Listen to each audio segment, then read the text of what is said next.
सुप्रभात बच्चों। हम जहाँ चाह वहाँ राह पाठ पढ़ रहे हैं। पिछली क्लास में हमने पृष्ठ 44 का अभ्यास कार्य किया था। आज हम पृष्ठ 45 का अभ्यास कार्य करेंगे। तो बच्चों, आप अपनी किताब खोलें और पृष्ठ 45 देखें। पृष्ठ 45 पर प्रश्न उत्तर दिए हैं, आज हम वो करेंगे। प्रश्न है, सवाल हमारे जवाब तुम्हारे।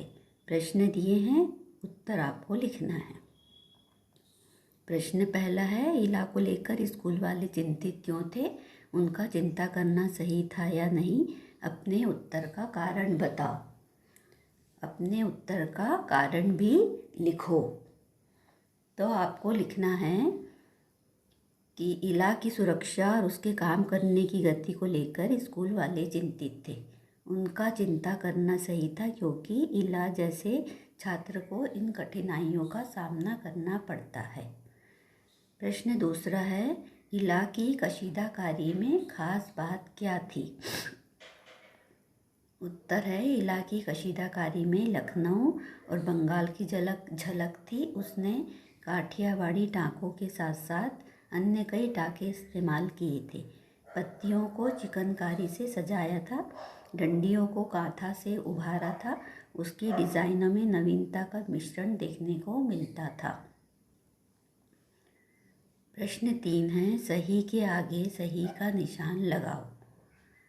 प्रश्न है, इला 10वीं की परीक्षा पास नहीं कर सकी क्योंकि परीक्षा के लिए उसने अच्छी तैयारी नहीं की थी।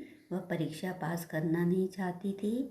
लिखने की गति धीमी होने के कारण वह प्रश्न पत्र पूरे नहीं कर पाती थी। उसको पढ़ाई करना कभी अच्छा लगा ही नहीं। इसका उत्तर है, लिखने की गति धीमी होने के कारण वह प्रश्न पत्र पूरे नहीं कर पाती थी।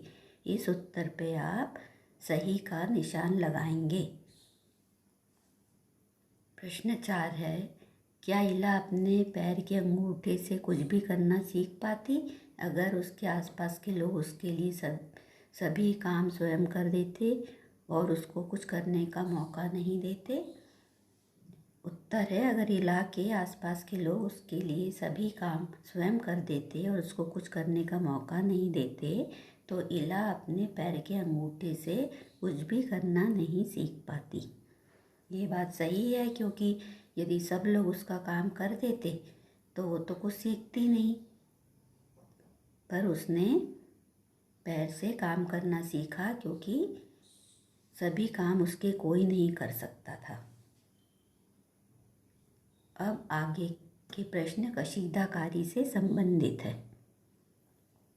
प्रश्न है, इस पाठ में सिलाई कढ़ाई से संबंधित कई शब्द आए हैं, उनकी सूची बनाओ। अब देखो कि इस पाठ को पढ़कर तुमने कितने नए शब्द सीखे। आपने पाठ पढ़ा और देखा कि उसमें कशीदाकारी से संबंधित बहुत सारे शब्द आए हैं। कशीदाकारी करने की अलग अलग तरीके होते हैं, तो वो आपने सीखा इस पाठ से। तो कौन कौन से शब्द हैं वो?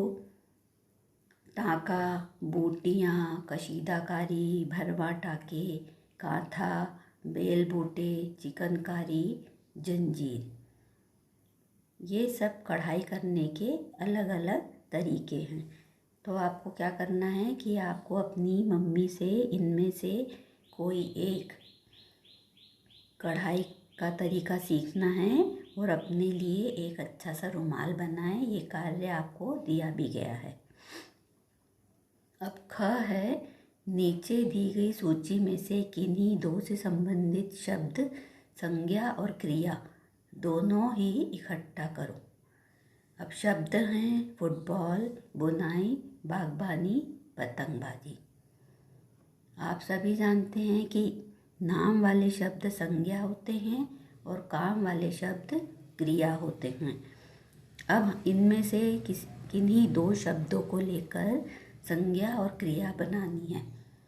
तो हमने लिया बागवानी, बागबानी।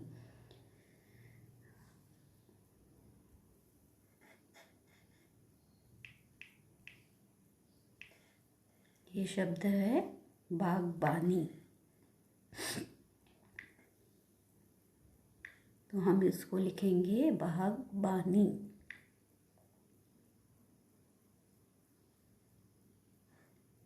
बागबानी यानी आप जानते हैं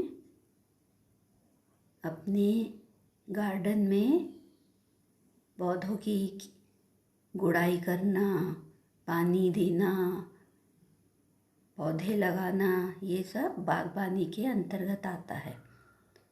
तो अब हम इसमें नाम वाले और काम वाले दोनों शब्द लिखेंगे, मीन्स संज्ञा और क्रिया दोनों लिखेंगे। तो हम लिख रहे हैं क्यारी बनाना। क्यारी बनाना ये काम करना है, तो ये हो गया कार्य। खुरपी से हमें मिट्टी खोदनी पड़ती है, तो ये हो गया संज्ञा। पौधे अलग अलग तरह के फूलों के पौधे होते हैं, तो पौधे संज्ञा हो गया। गुड़ाई करना, मिट्टी को हम खोदते हैं थोड़ा थोड़ा, उसको कहते हैं गुड़ाई करना, तो ये हो गया क्रिया। फिर दूसरा शब्द हमने लिखा पतंगबाजी। इससे हमें फिर संज्ञा और क्रिया बनाना है।